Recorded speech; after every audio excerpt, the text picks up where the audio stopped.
We just have another one or two trying to join us here, so we'll take just a second. I know them, I'll let them in, yeah. Perfect. Hello, everyone. Thank you for joining us tonight. For those of you on the East Coast, I'm sure you're, especially the Northeast, you're experiencing some of this winter-like weather for, our real first winter-like weather of this season. So bundle up and stay warm. Again, thank you for joining us. As those of you who have participated in these sessions in the past know, these conversations came about as a result of questions we were getting from current students, recent alumni, about the industry, about careers, jobs, internships, and that sort of thing as a result of the pandemic and global unrest that we've been experiencing over the past several months. And so we wanted to share that information with you and help you better understand what is going on in the industry, what changes are we experiencing. Tonight we have two distinguished alumni with us who will be talking to you about their experiences as well as what they see going forward. Our session will be facilitated by Dean Michael Speaks. I will turn it over to Michael and we will get started. Okay, Kristen, thank you. Just to let everyone know, we will be recording these tonight. So if you want to go back and watch it again, you may do so, or you can, if you want to pass the link along to colleagues or friends who might be interested, please do so. So as Kristen said, this is maybe the fourth alum career conversation meeting we've had. We'll have more of these, but we've been organizing these around scale, sometimes size of project, a variety of different ways, and we've been meeting with our alum. Tonight we have two very distinguished alum of the school.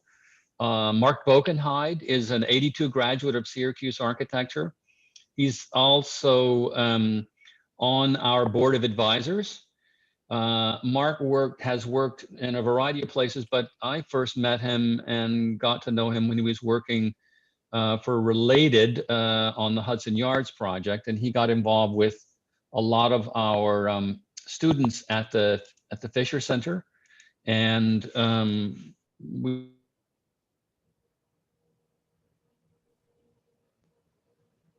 Oh, am I muted? Can you hear me, Kristen? You were there for a second. Oh, sorry. Wow, somebody muted me.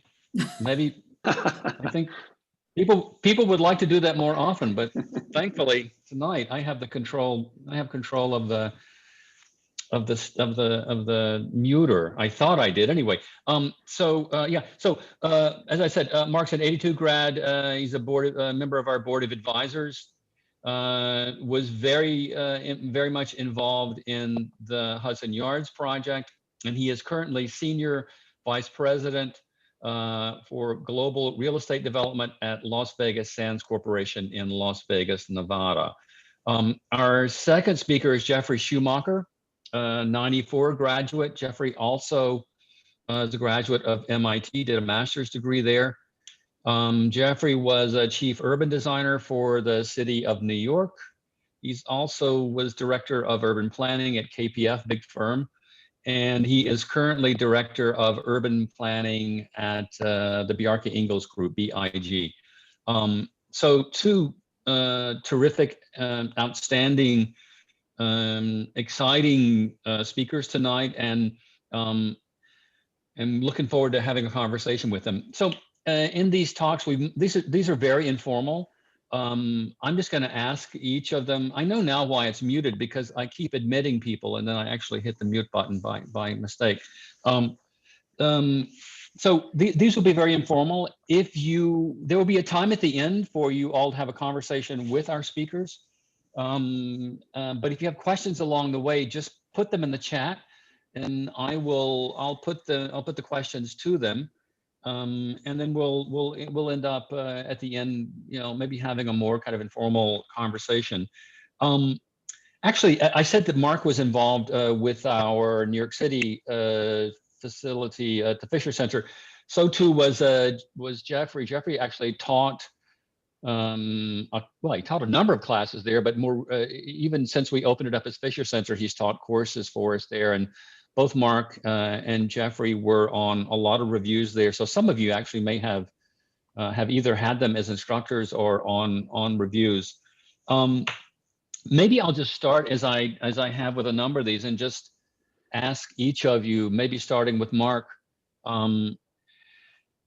Maybe you could tell us just a little bit about maybe your time at Syracuse, how you moved from studying architecture to moving into big scale development and real estate. How did that happen? Mark, could you give us just a brief kind of historical overview? Sure. Well, first of all, thank you for inviting Jeffrey and myself to participate. It's exciting to be able to tell a little bit of our story, because I think it will help guide some folks as to what their path might be as they graduate from school and figure out where you want to go. When I graduated Syracuse in 1982, I was not specifically looking for any kind of firm to work with, doing any specific kind of project type. I was just looking for a job. It was tough in 1982. I was very lucky. I got a position with a company called Welton Beckett, which is now part of Ellerbe Beckett. And immediately, as the new kid, got thrown right on sort of drafting window details and things like that, sort of learning how buildings go together. Within about 2 years, the senior principals of that office broke off to start their own firm. I was asked to join them. Again, being sort of the young guy, they needed somebody to do all the drawing for the three principals that were doing all of the designing. It was very fortuitous. It gave me an opportunity to get into a firm at the early days. My firm's focus really was on hospitality work. It was a departure from the office building stuff I had done. These guys were really focused on doing hotel planning and resort planning and design work. And I found that was something that fascinated me, because it was a little different than designing an office building, which for all intents and purposes is a core and a shell design and maybe a lobby and some elevator cabs. Here you're designing sort of a complex where people do everything. They sleep, they eat, they recreate, whatever it's a great project type, and it's very complicated because you're building all the interiors out as well. I was there for a couple of years. I got asked, that was in New York. That was a firm called BBGM Architects. I got asked to move to DC, where we were doing some projects, and to open an office for them. I moved down there and managed that office for the next 15 years. Probably the preeminent hotel design firm, certainly in the mid-Atlantic states. I walk around DC, and there's probably 15 hotels that I've worked on in DC. So it's very exciting. I was at 45 and decided, maybe I wanted to move beyond sort of the architectural side and understand how projects actually come to fruition from the owner or developer side. And I was recruited by a company called Rosewood Hotels and Resorts in Dallas. They are a luxury hotel, 6-star brand kind of hotel. And it was very intriguing to me because none of their projects were very formulaic. Their projects were all very different. They were all over the world. And that was kind of exciting for me, although I never was a real designer. I was more of a planner. But to be involved in a hotel product delivery that was very unique and very bespoke to the locations that they were was very exciting for me. So I went there for a couple of years, and then I was recruited to Related, and I came back to New York. And originally I came back to oversee their hotel development projects. They had finished a couple of large mixed-use projects like Time Warner Center, which had a hotel piece in it, and they really didn't have anybody in their shop that had hotel design and planning experience. And for me, it was a natural, because I had hotel design planning and design experience But then I also had spent some time now for the operator at Rosewood learning how hotels operate functionally. How do they really work? What is a good hotel design to really drive a good return on investment? After a couple of years of a couple of projects, it was a little bit of a downturn. Most of those projects stopped, except one project in Las Vegas. So about 11, 12 years ago, I came to Vegas to work on the Cosmopolitan project, overseeing all the design. It was a big project, 6 million square feet, 3,000 guest rooms. And I commuted back and forth from the New York area for 3 years on that project. When that ended, Hudson Yards started up. And it was great because having worked on Cosmopolitan, the team that was out here with us on Vegas moved right into the Hudson Yards project. And mainly because, not that it was a hotel project, but because of the scale of the project. Millions of square feet, tens of millions of square feet. And there had been nobody in Related besides myself and this team out here that had done a project anywhere close to that size. And what you really realize as we got involved in Hudson Yards, that it was more about understanding how to manage people and process. And we had lots of people that could plug in with the expertise on office building design and retail design and residential design and all of those kinds of things. So we built about 150 person team that oversaw the design and construction of Hudson Yards. 2 years ago, 2.5 years ago, I was approached by the president and CEO of Sands, who had heard about me and what I was doing both on the Cosmopolitan in the past and what I was working on in terms of the scale of project at Hudson Yards, and recruited me to come to Las Vegas to work for Las Vegas Sands, who is a large-scale integrated resort development entity and operator. And when I say integrated resort, our projects are typically anywhere from 5 to 10 million square feet, thousands and thousands of guest rooms. And at the time, we were in the middle of starting a very large project in Macau. We were planning a new tower in Singapore. We had lots of work going in Las Vegas. And most excited was this opportunity to go and develop a very large scale project in Japan. So, being here builds as the head of development builds on my design and planning background as an architect. It builds on my operational knowledge of hotels, having worked at Rosewood, and then it just further builds on my development experience from what I did at Related. So that's how I got here. It was not a planned path to end up in development. I thought I would always be an architect. My wife thought I was nuts when I left my architectural firm to go work for a hotel developer. But it is a whole different level of challenges, but it would not be possible if I hadn't had my career rooted in architecture. Wow, fantastic, Mark. Thanks. That was a great overview.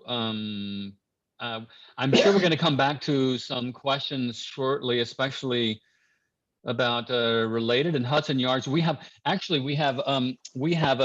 see one thesis student here from last year who actually did their thesis. Hanukkah is waving.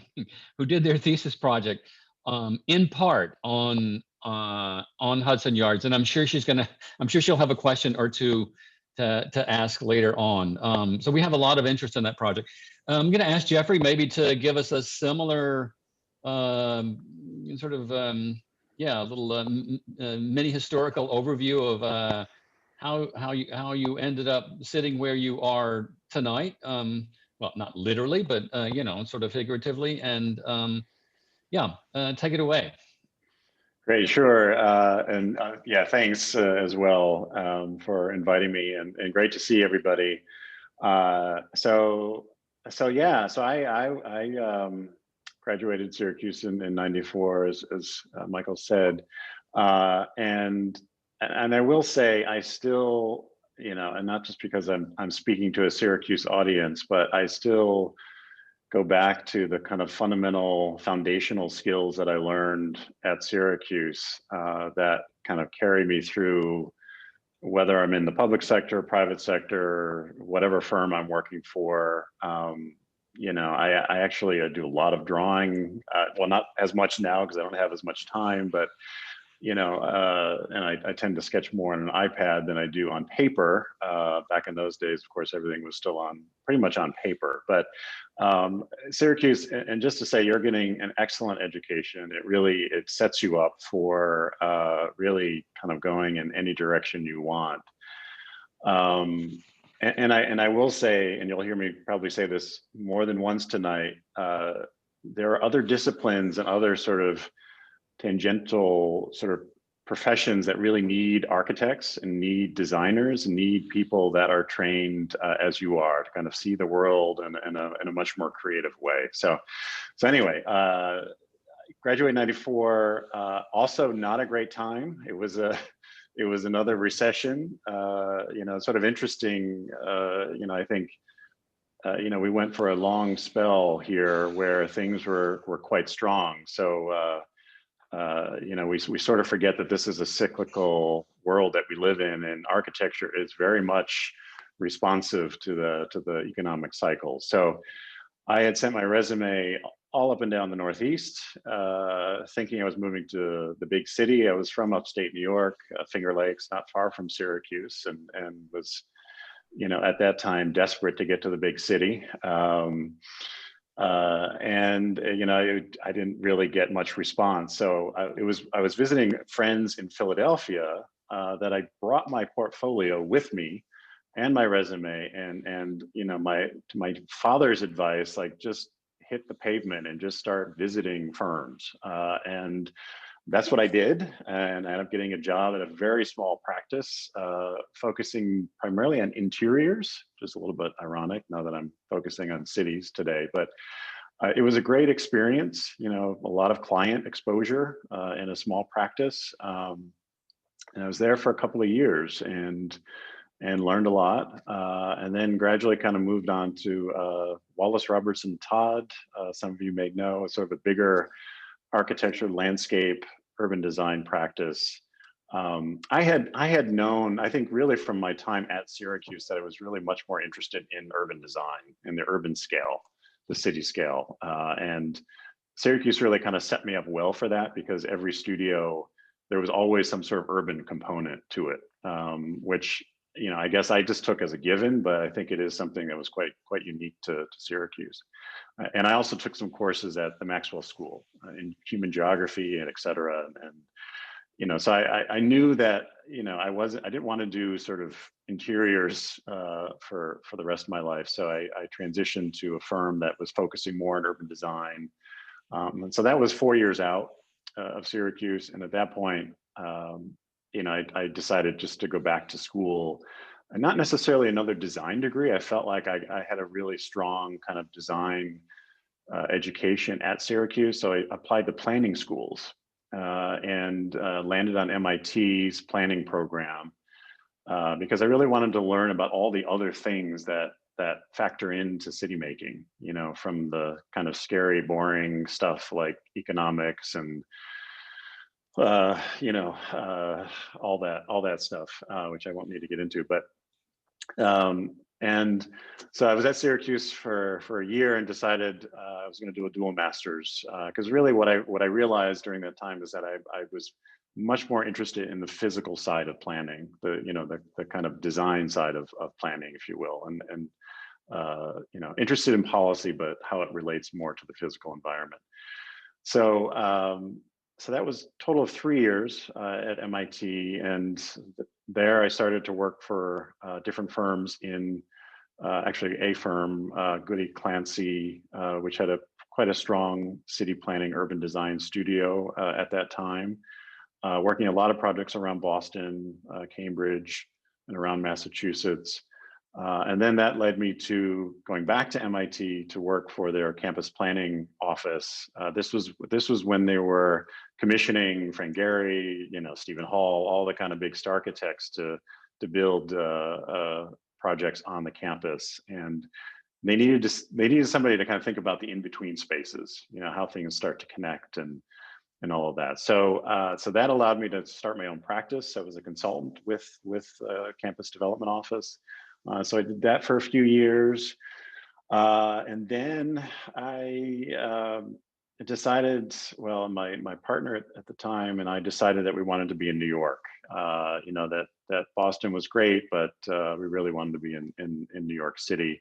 And I had reached out to SOM at that Vishaan Chakrabarty, who I had seen lecture at the GSD, and so I got the job to head a studio in their urban design and planning studio at SOM New York, and then I was there for a couple of years, and that was when Bloomberg was mayor of New York. Amanda Burden was the head of city planning. It was sort of a really interesting time in the city of New York. Obama was president. There was a lot of really interesting development happening around the city. And I had been curious about public sector, you know, and it was at a time when city planning wanted to create a kind of separate urban design office and have a studio of architects, landscape architects within city government, focusing on the challenges that the city was focusing on, and some of the big challenges like Hudson Yards. So I was working on that more from the city side, as well as the planning that led to the High Line and a lot of really great projects. You know, it was a really exciting time to be in New York and working for the city. Thinking I was just going to do it for a couple of years and ended up staying for 10 years. So I have 7 years under Bloomberg and then 3 years under Mayor de Blasio. And then, you know, New York is exciting, but then realized I needed change and I wanted to go back to the private sector. So left the city, went to KPF to start a relatively new position there as director of urban planning. Sorry, I feel like I'm rambling a bit here, but long history. No, all good. And then my husband works for the UN and decided that he wanted to take a position in Geneva, Switzerland. And he's like, well, what do you think about that? What do you think about living in Europe? And we lived in Europe separately, you know, for the Syracuse, the Florence program, lived in Italy for a bit, but never together. So we moved over to Switzerland, and Big had reached out to me right before I left New York, saying that they wanted to create kind of a urban planning. They wanted to bring somebody in more focused on urban planning, urban issues, urbanism, et cetera, because the practice was really starting to really expand into that scale. But I was moving to Switzerland, so then 6 months later, they reached out to me again saying, you know, we haven't found the right person. We really want somebody with the kind of public sector experience and background, as well as your experience in the private sector. So started working for them remotely from Switzerland. And then we moved back in February. You can see where this is going. So I was just getting used to being in the office, maybe in the office for a few weeks, and then everybody went remote and have been remote ever since. So I've been at Big now for a year and 3 months, and only a few of those weeks have actually been in the office. So it's been an entirely a remote experience. But I have to say, it's been an amazing, I've worked, as I've said, for a number of different firms. It's big. No pun intended, but it's a large firm, but you know, it's an incredibly creative and really great group of people. So it's been a great experience so far. So I will pause there for now. Wow, Jeffrey, thank you. What a terrific and exciting kind of history. I know I think people will have a lot of questions as we go along, but I want to maybe start by asking, you know, we have been through an incredibly tumultuous year, not only challenged by COVID-19. You know, we had the George Floyd killings over the summer, and we've been kind of in the midst of a pretty dramatic reckoning and, let's say, reconfiguration and reimagining of you know, certainly in schools, but in firms and across the country and really across the world.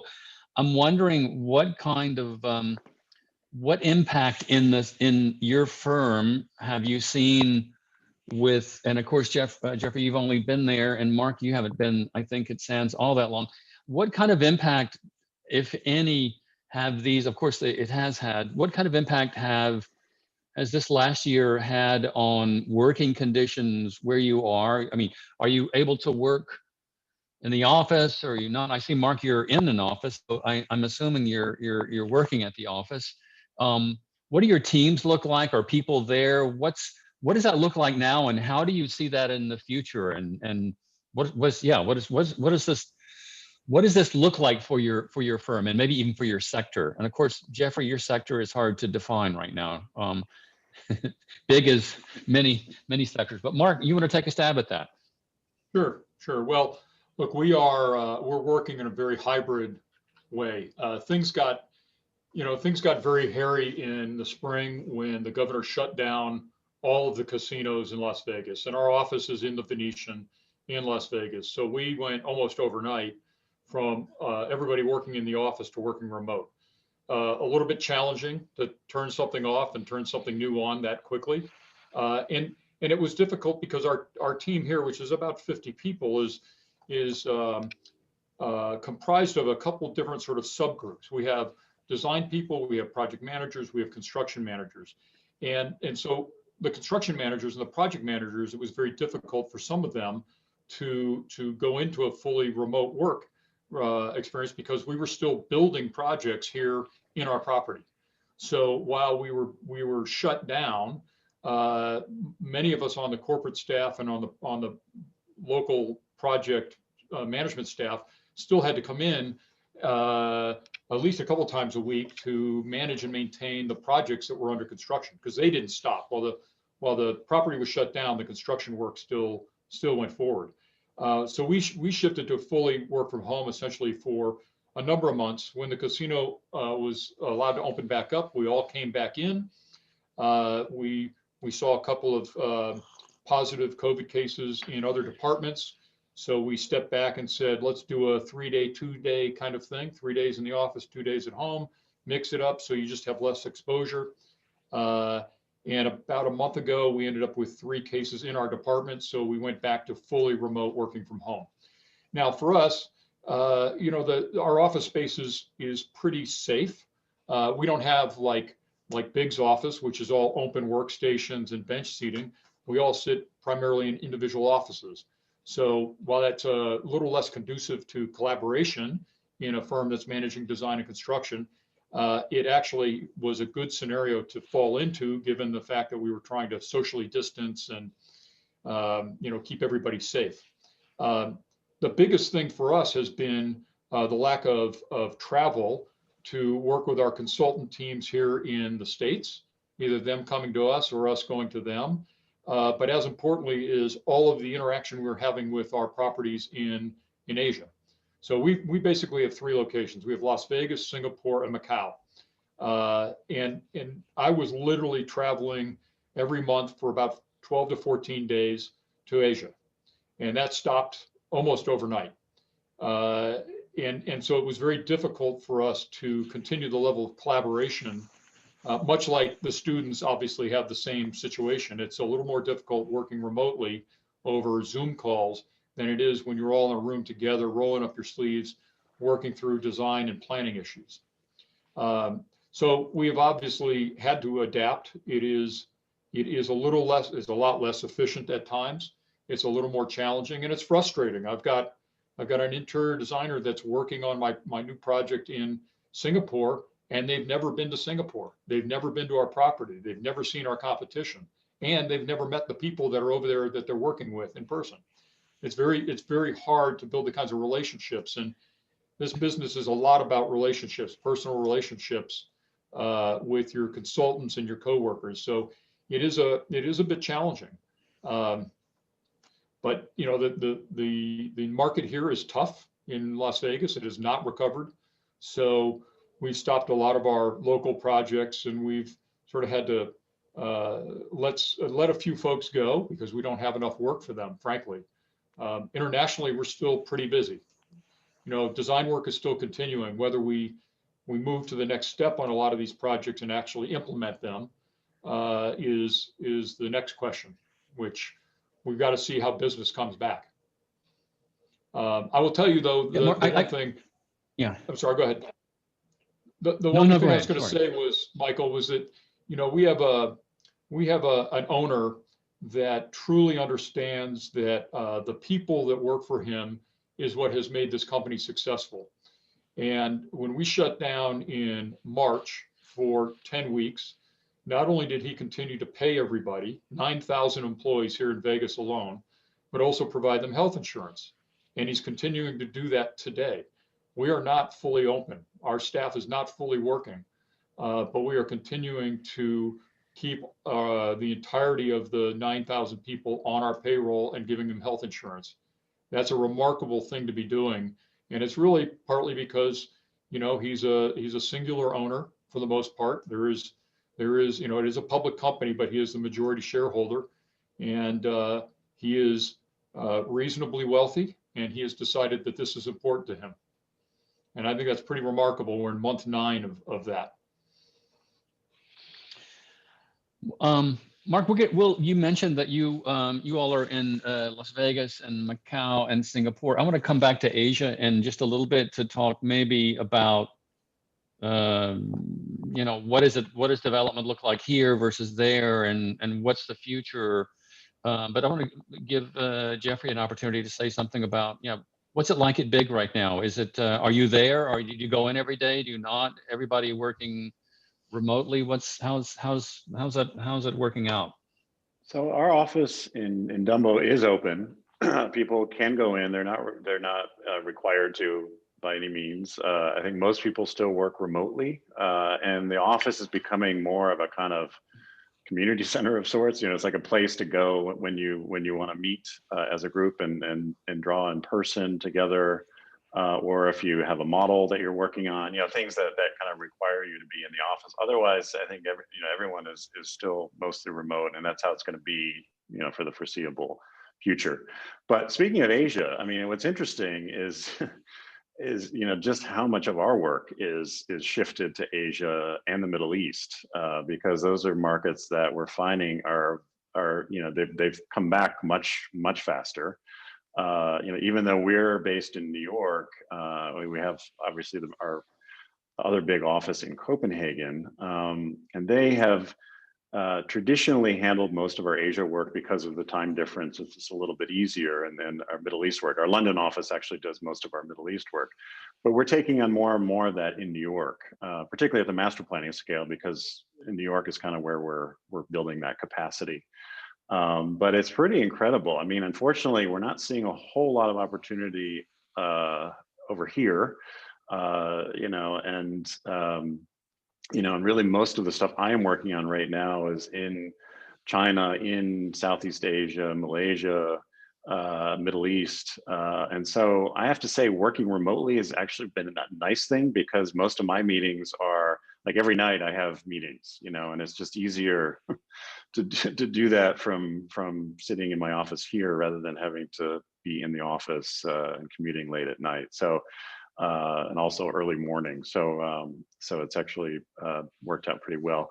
But you know, some of the same challenges that Mark pointed out. I mean, you can't beat the face-to-face interaction. I think particularly for the kind of newer members, younger members of the practice, you know, that really need that kind of face-to-face and kind of thrive in that you know, being next to colleagues and that kind of sense of team. It's hard to replicate that virtually, but you know, it's pretty amazing how we've managed. You know, I think, I mean, it's incredible what you can do when you're forced to do it, right? We didn't really have an option, you know, so we kind of quickly, our Copenhagen office shut down faster. Denmark was much more extreme at the very beginning of all this. And so that office, they had to lay off a number of people because the projects just kind of came to an abrupt stop. In retrospect, that may have been the right thing to do compared to how we handled things over here.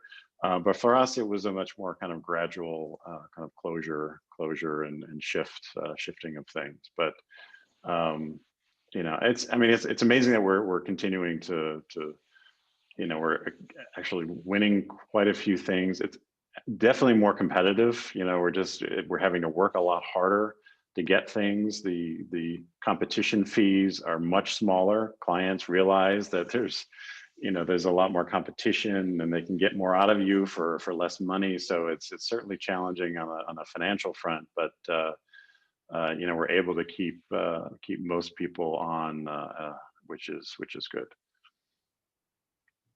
Jeffrey, maybe since you mentioned Asia, we'll just go there. I know obviously BIG started out with a couple of really snappy buildings. Mostly, well, the first couple were in Copenhagen, and there was a harbor project, and then the buildings got bigger and bigger and bigger, and it seems like you've moved to biggest move to the planning scale, and now master planning scale. I mean, you're working obviously at that scale.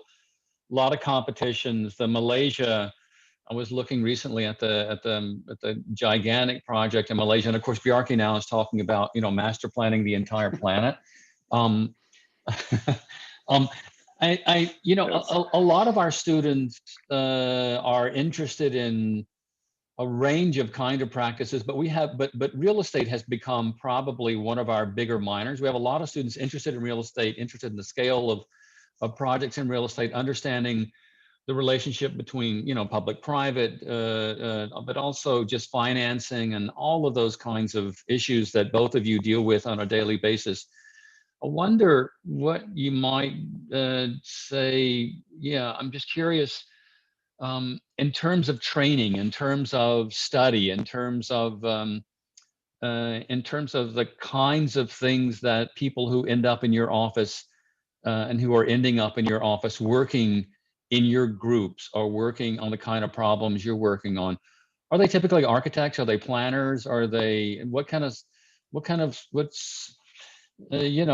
should we all be going to study real estate? And if not, what should we be doing to put ourselves in the position to deal with big scale projects like that? Do you want me to take that one to start with it? Yeah, take it. Yeah. Okay. Yeah. We'll take. Yeah. It's we do have some planners beside myself, but we all have architecture backgrounds. We're still very much a design practice. So even on the planning scale, you need to be able to kind of think and communicate and draw and all that sort of stuff. So, but I will say, and we also have a pretty incredible landscape team, which frankly, I didn't even realize, until I joined the firm. And Jamie Maslin Larson directs that in New York. We also have another landscape director in our Copenhagen office. So, we all sort of work very closely together. It's quite an interesting mix of disciplines coming together. So, my advice is, it's not easy at Syracuse because the studio is very much the heart of everything. To try and take other sort of related, I encourage you to pursue other interests that you have, because I think that sort of just feeds into your career. And for me, it was certainly, thinking more about the kind of city scale of things, and obviously focusing on the design of cities, but how all these other factors play into it. And also, I encourage you for internships and, experience, don't necessarily follow the kind of typical path. Maybe like for me, I was sort of thinking public sector, maybe try it out.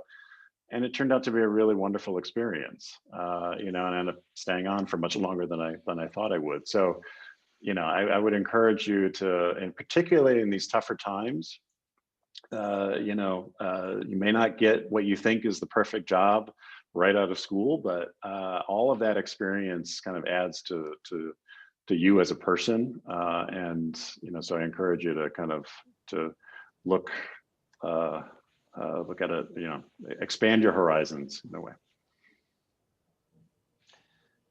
Mark, real estate what do you think of? Yeah, sorry, go ahead. Michael, I was thinking, I said I hadn't ever planned on getting into the real estate side of this, but it just dawned on me that one of my elective classes at Syracuse, probably in 1980, was an introduction to real estate. And, what Jeffrey was saying about, get outside of your comfort zone a little bit. I was probably one of the few people in my class that took a significant number of classes, the elective classes outside of the School of Architecture. History classes, real estate classes, art classes, things that were not just another architecture elective class. And it's interesting because somebody told me, they said, you don't meet your future clients in architecture school. You meet your competitors in architecture school. You meet your future clients when you go to other classes and you start to get to know people outside the architecture program. It's kind of an interesting thought that I think certainly the architectural training that you get, and certainly at Syracuse, really gives you a good basis in problem solving and creative thinking. That's applicable to many fields when you get out. It doesn't mean that you can only be an architect or an interior designer or an urban planner. There's a lot of directions that you can take this, and it's a very applicable skill set for many other fields. So I think the kind of broader exposure you can get, though, is very helpful because it informs you perhaps as to what kind of work you want to do later. You may say, I have a very good friend of mine who right out of architecture school, said, I'm not a designer, I'm not an architect, I've got my architecture degree, but I'm going to go start development. And he got some seed money and built a house, sold it, took the profit, built another one, and continued to roll. And he's a very successful developer today. And part of that was just based on sort of very a good architectural background and understanding of the value of design, but also sort of understanding how he could take that experience and utilize it towards a path that he really wanted to go. So, we all think that we've got to be the designer when we get out of school, and there's a lot of directions to go with this kind of education.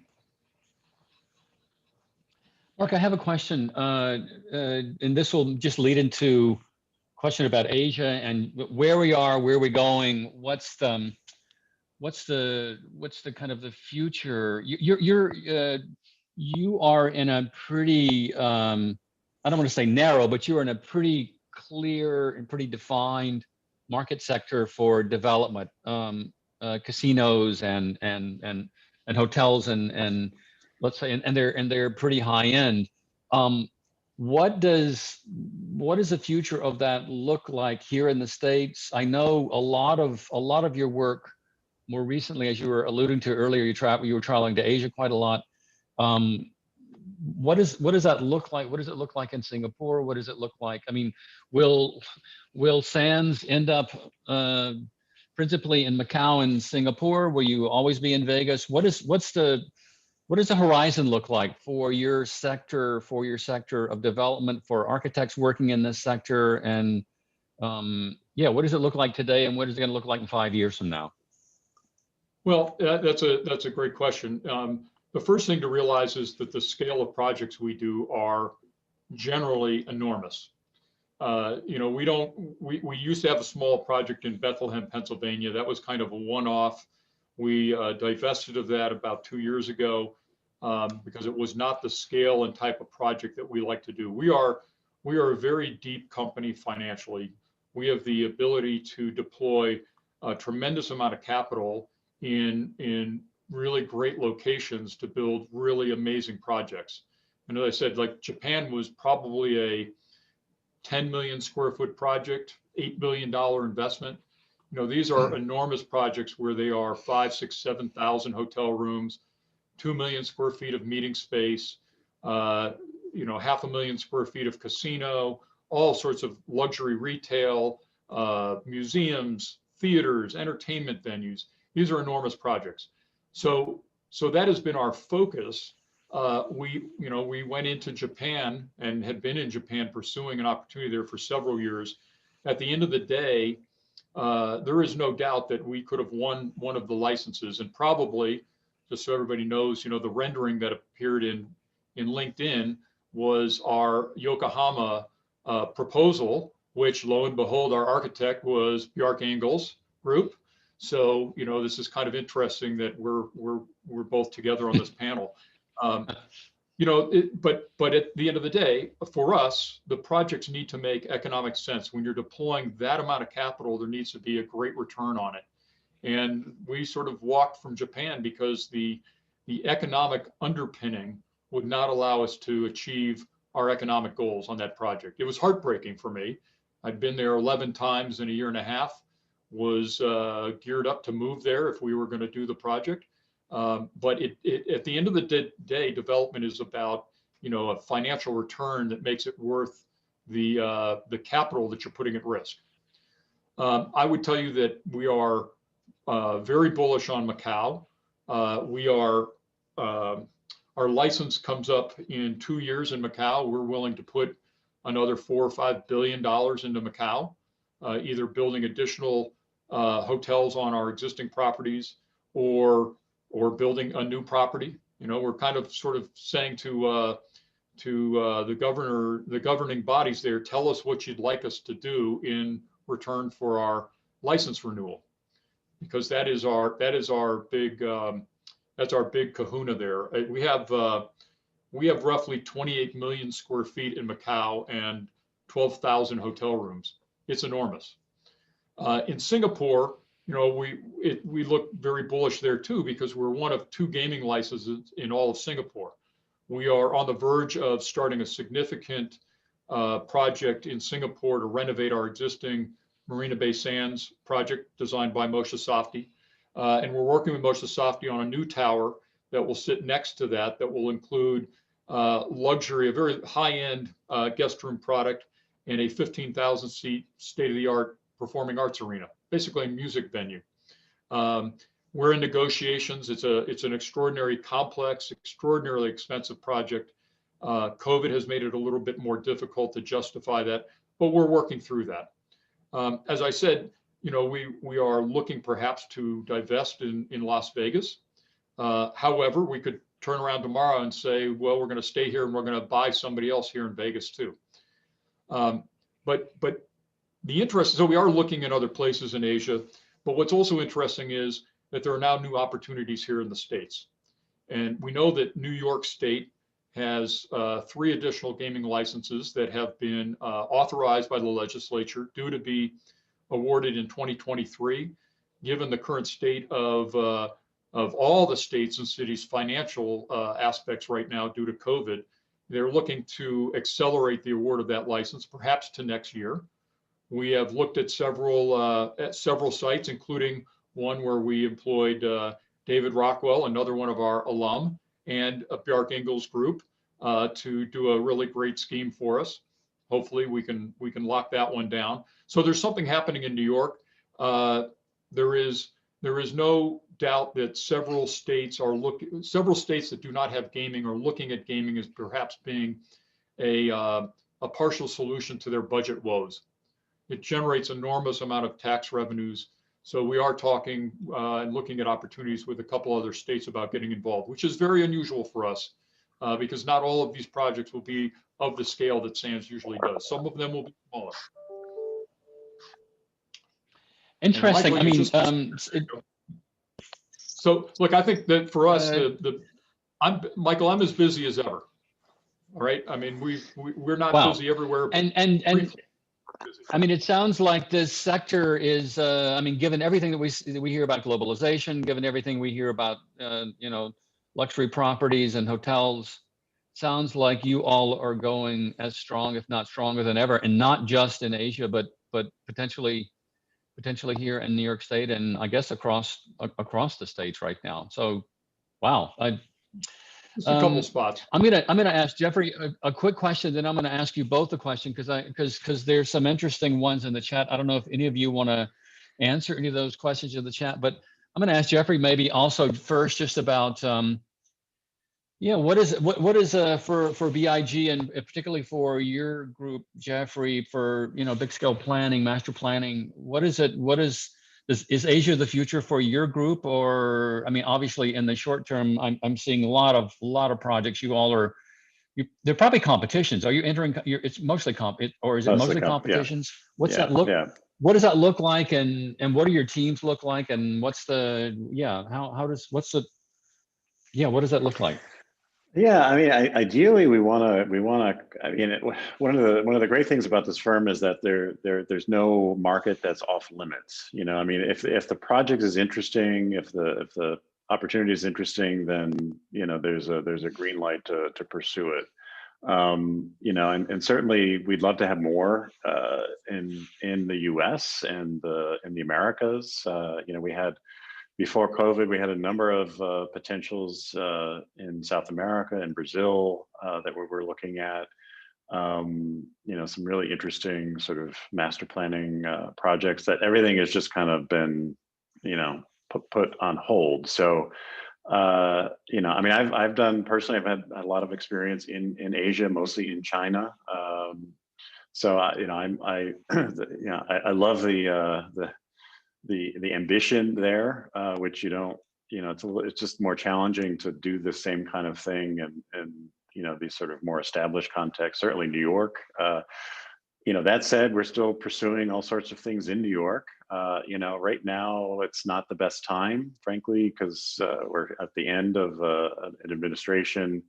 The mayoral election is a year later than the presidential election, so it's the last year of the de Blasio administration. So, you know, and I have a lot of friends and former colleagues who are still working across the city, and everyone's just kind of counting the days. You know, it's sort of like this like finish what we can, and of course then there's the COVID crisis that everyone has been focusing primarily on. So, you know, I think New York, you know, we're trying. There's a lot of stuff that we're doing, sort of more pro bono and more kind of maybe in-house, just thinking about how we can position ourselves to do, you know, to really kind of ramp up some of this infrastructure that hopefully we'll start to see coming from the federal level when we start looking at green infrastructure and a Green New Deal or whatever shape it takes.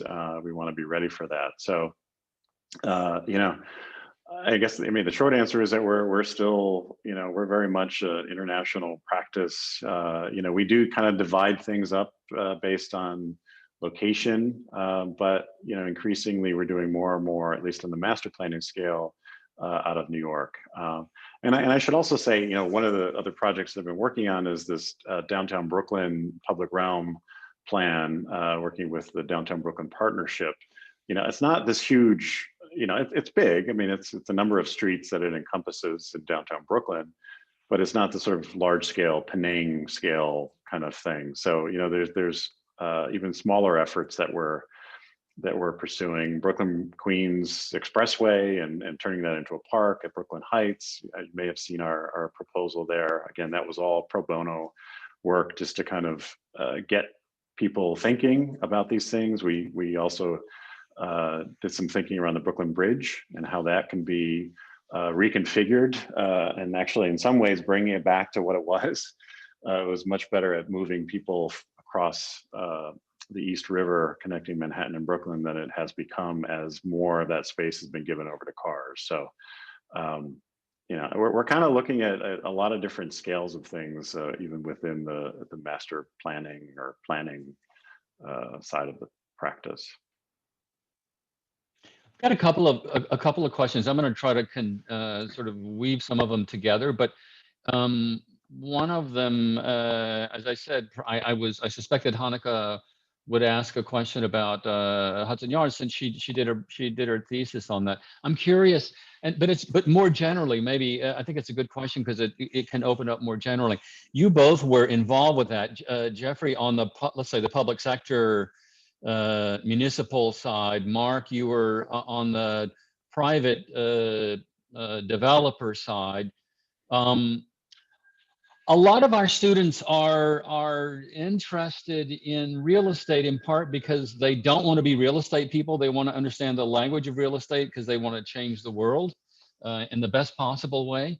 But some students do want to be developers, and so I'm just curious. You sat on two completely different sides of that line, especially there.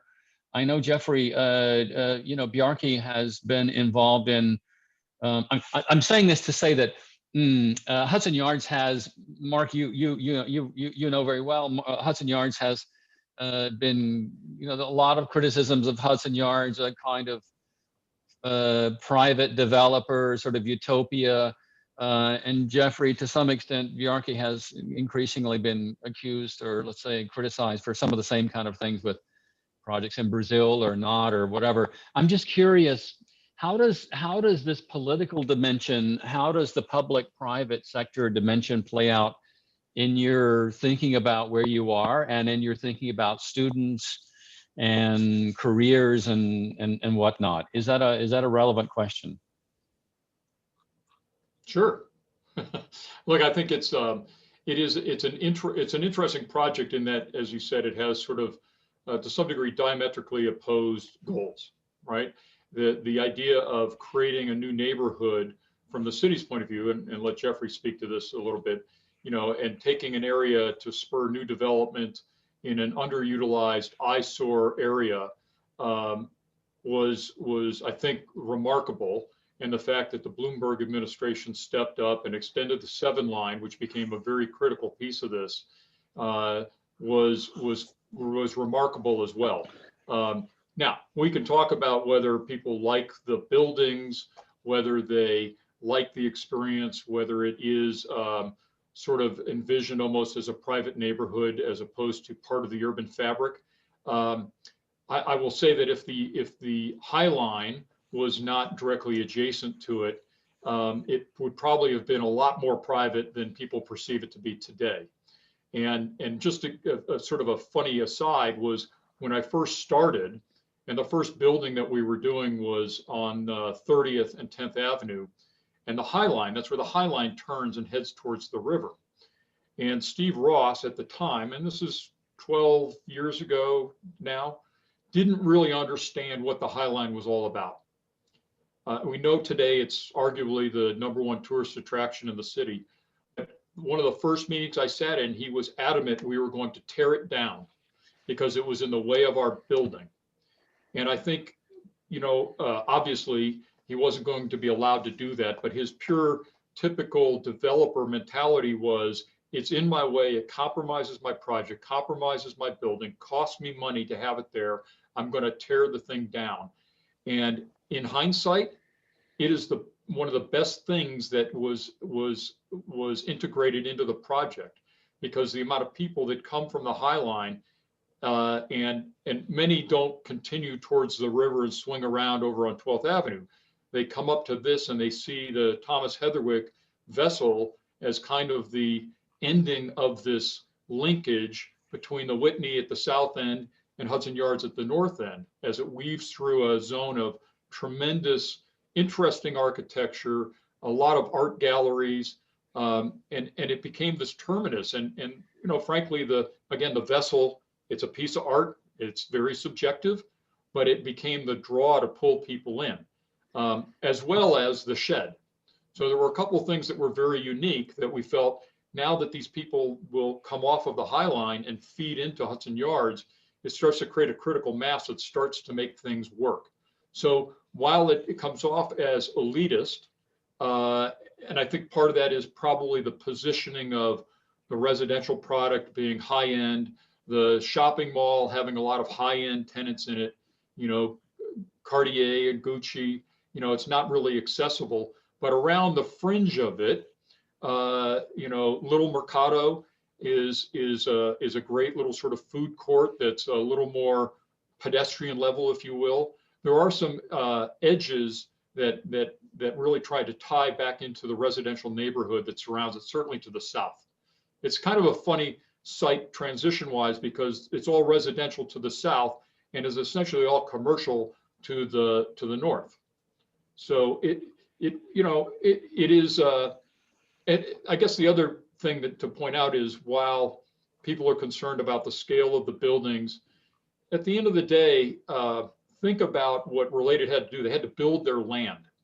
They had to build the platform. So before they even started building these buildings, there was a $500 or $600 million investment in building the platform so you could even build the building. So that started to dictate that you had some very large scale buildings, very tall buildings, because that's what was required to make the economics of the property work. And it's sort of about typical developer piece, right? Yeah. So, and it's also about 50% open space, right? And that was one of the big sort of negotiations with the city. So to achieve that amount of public space on a platform in a very dense part of the city, I mean, it is Midtown, you know, so it's this whole public-private debate is interesting because I think, you know, New York has been doing that for so long, you know, I mean, even, you know, going back to the construction of our subway system, you know, often this was sort of, a lot of these were sort of privately built and owned and managed, and it became more public over time. So, you know, there's always been this history of things, you know, the public and private working together. Doesn't always achieve the best outcome, but that's sort of the reality of the structure that we have. In a lot of places, and I'm seeing it more and more, you know, certainly in this Penang project, it's our client is really mostly the private developer, even though it's a state initiative. You know, so you know, finding that balance is always going to be the challenge, and I think the challenge for all of us is to make sure that the design in the end achieves, you know, the goals that we wanted to achieve, that there's enough public space. You know, as Mark said, you know, I think the High Line, you know, fighting to keep the High Line and not have it demolished and have it integrated into Hudson Yards, I think is one of the best things to happen there. You know, but, you know, unless we want to start, you know, I mean, believe me, there are many things that I believe we need major structural change, you know, and I think, you know, we're seeing that definitely this past year. You know, everything is sort of coming, you know, coming to a head, and you know, and I think, you know, we should certainly challenge the way that we've been doing things in New York and elsewhere. But until we do that, if we actually want to grow the city, if we want to, you know, get the kind of public benefit, then we have to figure out a way of doing that. You know, I think another example is the Domino Waterfront Park in Brooklyn. You know, it's privately owned, privately managed, privately maintained, but it is a public park. It's a privately owned public space. New York has a lot of examples of these, and there's a lot of work that went into the design of that, making it feel and as an integrated part of the public infrastructure of the city. So. And in fact, because it was privately owned and privately maintained, there was a lot more flexibility in the design because it wasn't the Parks Department having to take it over and maintain it. And unfortunately, again, the realities there of budgets and so forth would have dumbed down the design. So they wouldn't have been able to achieve much of what they were able to achieve there. So, you know, I like to sort of say, rather than private versus public, it's private and public, you know, and finding that balance and figuring out a way that we can work together. This particular I think project, this is though, yeah. Michael, I just want to say this, Go ahead, you Mark, know, sorry. Hudson Yards, if you look at what it has done for that part of Manhattan, the amount of development that has been spurred both north and south, a lot of really great residential buildings to the south, and to north, a tremendous amount of commercial office space and hotels. I think actually Big is doing a project right across 34th Street from Hudson Yards as well. You know, the amount of development that has resulted from the Hudson Yards project, and you know, it was really our first building leased up very quickly, and the lead tenant was Coach, the guys that do handbags, because they were on 34th Street. They knew that neighborhood, and this was a very logical move for them. They didn't have to be sold on coming to this wild, wild west kind of frontier zone. Because they knew the neighborhood and they were comfortable there. And once you have a tenant that was that big, that was willing to say, I'm putting a stake in the ground and I'm staying here, that was really important for us. And that started to really help this project gain the traction it needed to continue development. What I love about this question is we could actually talk about Hudson Yards for the next 2 or 3 hours, and you all in particular, because you were both deeply involved in it. But we won't do that because we don't want to keep you all night. We want to, but maybe we could, if we could kind of close with, if you could give us your assessment of job market right now? What does it look like to you? What if what students who are looking to come to work at firms like Big, like Sands, Mark, what does it look like? Are you hiring today, tomorrow, next week, next month? What does the job market look like in the near and middle kind of future? Jeffrey, maybe And can I send you my resume? Should I just send you my resume, or what? How do we do this? How does it you work? want to be a dealer or a bartender? Hey, I'll do whatever you need me to do, Mark. It'll be much more fun to work with Mark, I think, than me. But I mean, it's What's it look like? it's unpredictable. I mean, to give you a really like poor answer, it's like we have so many things out right now that we are thankfully kind of in the running for. We've been shortlisted. So we could be hiring like mad in a month. You know, we have a lot of things out that are going to be decided kind of between now and January. You know, so it's so hard to predict because, you know, we feel pretty good. We've probably got like 10 or 12 things out that if we get like 1 or 2 of them, we'll be in good shape. If we don't get any of them, then not so good. If we get a few of them, then we're going to be, you know, we're going to have to hire. So it's just really hard to predict, at least at Big right now. I mean, we officially right now, we do have a freeze on hiring, a freeze on internships. You know, we're not bringing anybody on, but like I said, that could change as of the new year. Well, I think it's a little hard to predict. I will tell you though that not everybody is slow. One of my college roommates, he and his wife have a firm in Westchester, and they do high-end housing projects, high-end, you know, $10 million houses, and they are as busy as ever, busiest they've ever been in the last 25 years.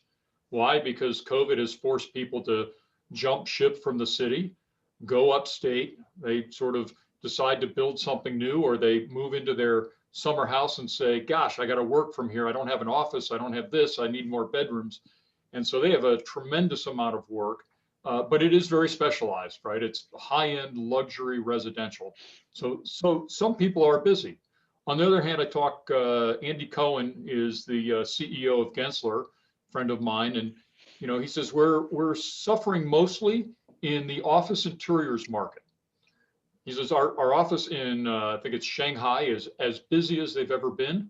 Things are picking up in other places, but in all of our big offices that focus on, like New York, that focus primarily on office interiors, he says, we have no work because nobody knows what the future, this is one of the questions here too. Nobody knows what the future of the office space is, right? On one hand, you have the camp that says, well, everybody's used to working from home. We're working remotely. We're going to go to that model, and I'm going to need much less office space. You have the flip side where people are saying, no, we have to, for whatever reasons, collaboration and other reasons, we have to be back together. But now I need more square foot per person, so I can be socially distanced and I can have, you know, a level of safety so that we don't have this kind of problem in the future. So on one hand, you could say I'm going to need more square footage than I needed before, or I'm going to move away from a lot of open office space to perhaps more semi-enclosed or enclosed offices, which are inherently larger than workstations. So I think it depends where you are in the world. It depends on what market sector you're in. The hotel market, which is what I know mostly about, it really depends again on where you are. My architect friends are saying they don't have a lot of work on new hotel designs. However, those that renovate hotels, some of that work is still happening. That has to happen. You can't let your product, even when you are slow, you can't let your product become so beat up and aged that you don't get customers because of the condition of the product. So some of them are still very busy doing renovations, repositioning. There's going to be a lot of change of ownership in the hotel world, I believe, which will create new opportunities as people like Marriott and Hilton and Hyatt buy up some distressed properties and need to rebrand and reflag those hotels. There's going to be a tremendous amount of work there too. And I think that's going to come probably by summertime next year. I think we're hoping that for our business anyway, that the vaccine will come out. It will really be integrated into society pretty strongly through the first and second quarter of next year. We're hoping and really thinking that by, summertime next year, whether everything ever goes back to normal, but we'll have a new normal. And I think we'll be back in the office. We'll have customers in our properties and business will be recovering. But it's going to be a tough 6 months, I believe. Okay, well, we're of a few minutes over, and we usually go about an hour, and we're a little over that. I maybe just want to take the opportunity to thank you, Mark. Thank you, Jeffrey, for spending some time with us tonight. Maybe we need to do round two and have a Hudson Yards discussion later on. I know some people would be very happy about that. I also want to thank everybody for coming tonight. We will certainly do more of these. Please join us in the early part of the new year for a series of other discussions. We'll be holding more of these. Yeah, so we'll say good night and thank you all. And thank you again, Mark and Jeffrey. Thank you, Kristen, for setting all this up. Thanks everybody for coming, and have a good evening. Thank you. Thank you. Great to see you. Okay, thank you.